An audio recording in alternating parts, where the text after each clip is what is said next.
السلام عليكم يا حبيبات، يا رب تكونوا بخير وصحة وسلام وطمأنينة وراحة بال، اللهم آمين يا رب العالمين. حشتوني يا بنات من الفيديو اللي فات. برحب بكل أخت جديدة دخلت القناة، برحب بإخواتي حبايبي اللي مساندني من أول ما فتحت القناة. عاملين إيه؟ يا رب تكونوا بخير. بصوا بقى، النهاردة أنا هنعمل أكل اقتصادي من ناحية، بيشبع من ناحية تانية.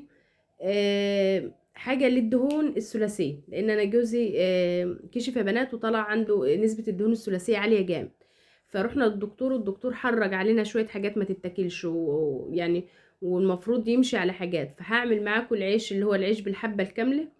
اللهم بارك يا بنات، طعمه جميل. وعملته على فرن البوتاجاز، يعني على الطاسة على البوتاجاز. والله يا بنات كان اللهم بارك.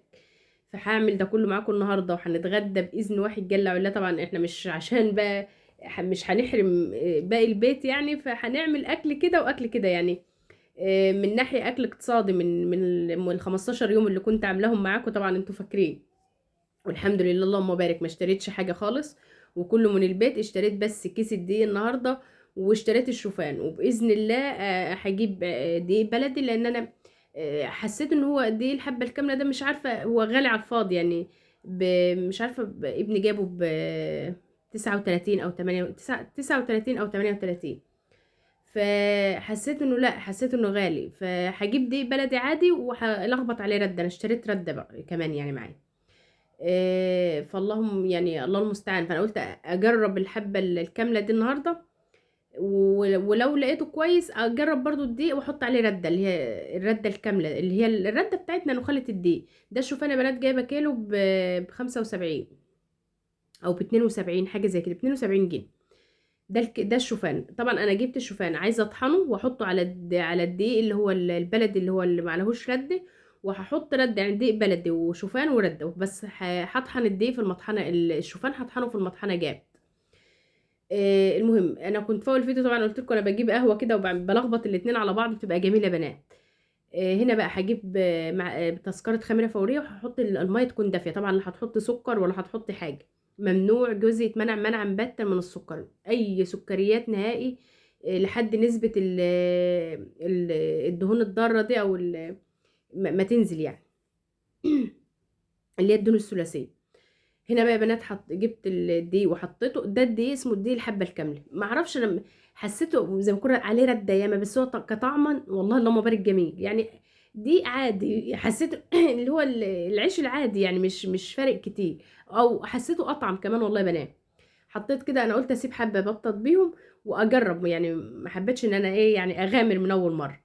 حطيت بقى شويه الدقيق، وحطيت عليهم شويه ملح، ونزلت بالخميره. الخميره يعني اشوفها بتتفاعل ولا لا، لان انا دايما يا بنات بستخدم الخميره اللي هي البير. حطيت بقى العجين كله بميه دافيه. اسهل عجين شفته والله يا بنات. انا لو ولادي حبوا العيش ده هشتغل بيه على طول، اللهم بارك. عارفين لا تعبك في العجين. عارفه اللي هو بتعجني حاجه سهله كده، التاني بيمسك في الايد وتعجني ياما ومش عارفه. ده سهل سهل يعني، اللهم بارك. ومش بياخد عجين كتير يعني. اول ما بتشربيه ميته خلاص. بس اهم حاجه شربيه ميته، خليه طري، ما تخليهوش ناشف يعني. ما تخليش العجينه ناشفه في ايديكي. خليه، بصوا هتشوفوه في اخر الفيديو كده بيلزق. طبعا احنا ماشيين مع بعض بنات على نظام التوفير. والله العظيم، والله العظيم الحمد لله اللهم بارك. انا شغاله في التوفير ومرتاحه نفسيا ومرتاحه. عارفين اللي انا حاسه ان انا نفسيتي مرتاحه. مش بحاول ما بوص اي حاجه. بحاول الحاجه اللي هحس انها هتبوظ مني احطها في الفريزر. انا تلاجتي مش احسن حاجه، بس يعني بحاول يعني. عارفين على قد ما نقدر يا بنات. آه، اي حاجه يعني اي حاجه احس انها هتبوظ، لا احطه في الفريزر على طول. الفريزر الكبير اللي عندي، انا عندي فريزر دراج.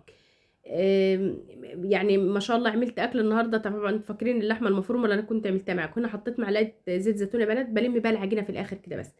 ودي اختياري، ممكن تحطيها ممكن ما تحطهاش. طبعا الدكتور قال لي جوزي نو يعني، ممنوع ممنوع اي زيوت غير زيت الزيتون. وقال نوع زيت تاني والله يا بنات ما فاكراه. لو حد بعد الشر عليكم يا رب، بعد الشر على اي حد يعني، يعرف حد او قرايبه عنده الدهون الثلاثية دي. وعايز مثلا الورقة او النظام اللي الدكتور قال عليه اعمله، اقول لكم عليه ان شاء الله باذن الله. هنا بقى كانت الكوسه عندي. فاكرين طبعا الكوسه انا كنت جايباها معاك، كنت هعملها محشي، فقلت لا اعمل صينيه.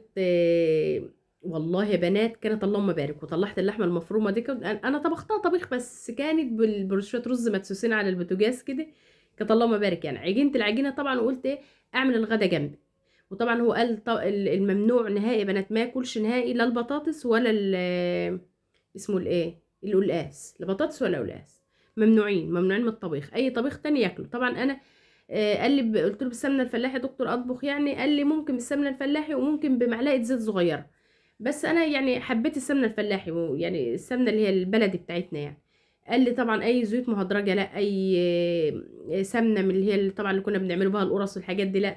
طبعا انا هعمل لاولادي، طب مش هينفع ان انت مثلا ما تعمليش عشان ولادك وكده يعني.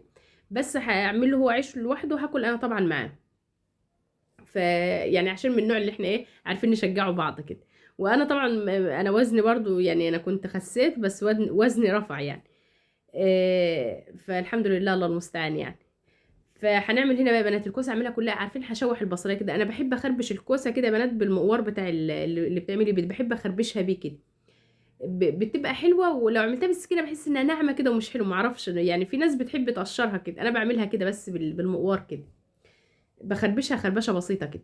وبغسلها بقى وهقطعها معاكم يعني والله يا بنات احنا اتغدينا النهارده حاجه طعمها حلو. عارفين طبعا انا اولادي انا يمكن عملتها قبل كده، بعملها مش بلحمه مفرومه يعني. كنت بعملها اللي هي بتبقى اسمها ايه، سلطه الخضار اللي هو على بعضه ده، بصل على طماطم طرنشات على بسله على كوسه على مش عارفه ايه.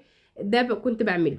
اول مره اعمل الكوسه كده لوحدها واعملها بلحمه مفرومه. كانت اللهم بارك طعمها جميل. أنا طبعا كنت عامله اللحمه المفرومه دي معاكم في توفير 15 يوم كده. انا بقى يا بنات كده هيبقى اتبقى لي يوم كده وابقى عديت ال 15 يوم.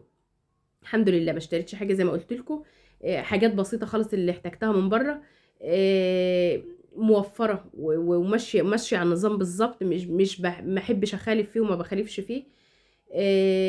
الا لو جالي بقى ضيف مثلا بزود حاجه بسيطه. طبعا الضيف ده لازم بتبقى إيه يعني ايه.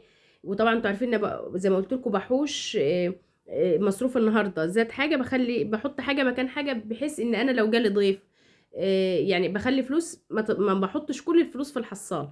يعني بخلي حاجه بره على جنب دي للظروف، فاهميني؟ للظروف بقى جالي ضيف كهرباء ميه، الحاجات يعني اللي ايه اللي بتبقى بره بره الحسبانه زي ما بنقول. هنا بقى حطيت معلقه سمنه فلاحي، قلت بلاش الزيت خالص يعني، نستبعد الزيت على قد ما نقدر. حطيت فرمت بصلايه، بصل الابيض. انا طول ما البصل الابيض في السوق بنات وانا بحبه. شوحتها بس تشويحه في السمنه كده يعني، عطيتها اللون الاصفر بس. وبعدين نزلت عليها بمعلقتين يعني دول حوالي 3 معالق لحمه مفرومه يعني، 3 معالق 4 معالق لحمه مفرومه يا بنات من اللي انا كنت عاملاها، ما اخدتهاش كلها كمان يعني. من العلبة خدت منها حتة صغيرة حوالي نصها كده.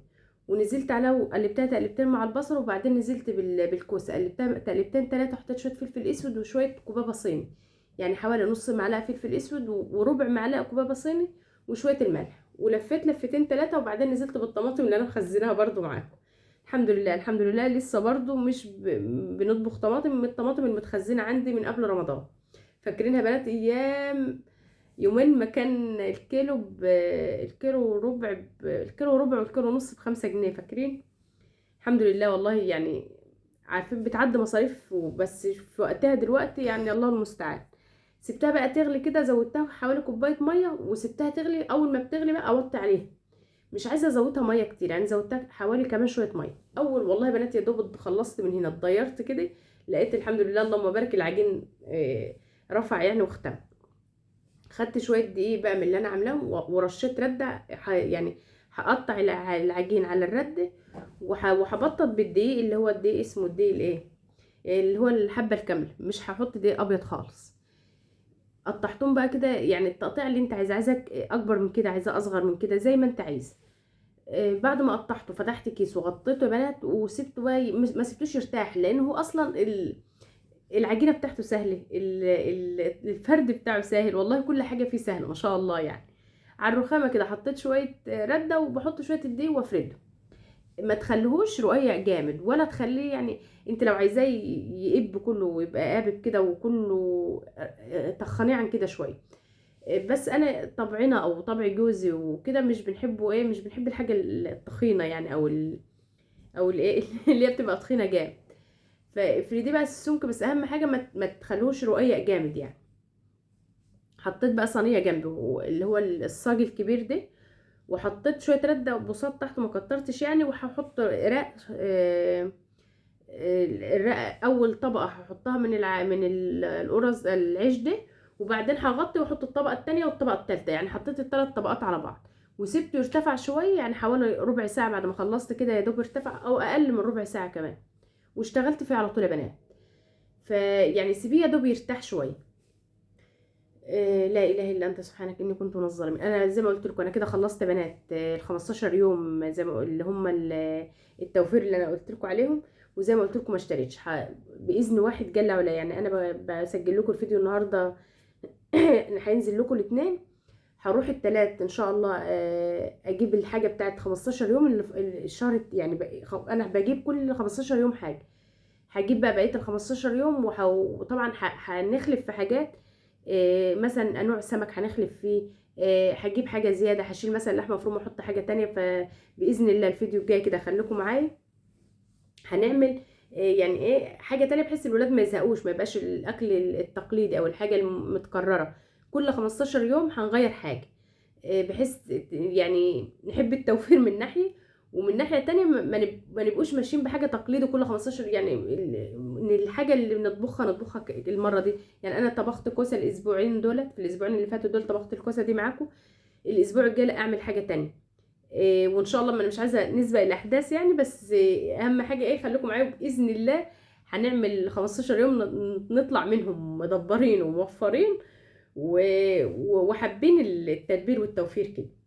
هنا بقى اهم حاجه الصينيه اللي هنشتغل عليها تكون سخنه جامد. اعلى عين عندك على البوتاجاز حطيها، واقعدي بقى قلبي عدي 6 ثواني او 5 ثواني وقلبي، 5 ثواني وقلبي اول مرتين 3 كده، وبعدين بتسيبيه بقى هتلاقيه يرفع كده مره واحده. يعني اقلبي مرتين 3 كل 5 ثواني كده، وبعدين سيبيه وهيجي رافع. ومش والله ومش شرط انه يرفع يعني، بس اللهم بارك. يعني عارفه، وكان الرغيف يا بنات اتخرم من الجنب كده، كنت اتك عليه بالمعلقه كده كان يرفع. والله اللهم بارك يعني على البوتاجاز. انا ما كنتش برشح او ما كانش بينجح معايا حكايه العيش على البوتاجاز نهائي. عملت الرقاق عليه كان جميل والله يا بنات، اللهم بارك. وعملت عليه اهوت العيش ده، وجوزي يعني كان منه قال لي حلو خلاص وجميل. يعني انا كنت خايفه ما يعجبهوش ما يحبهوش.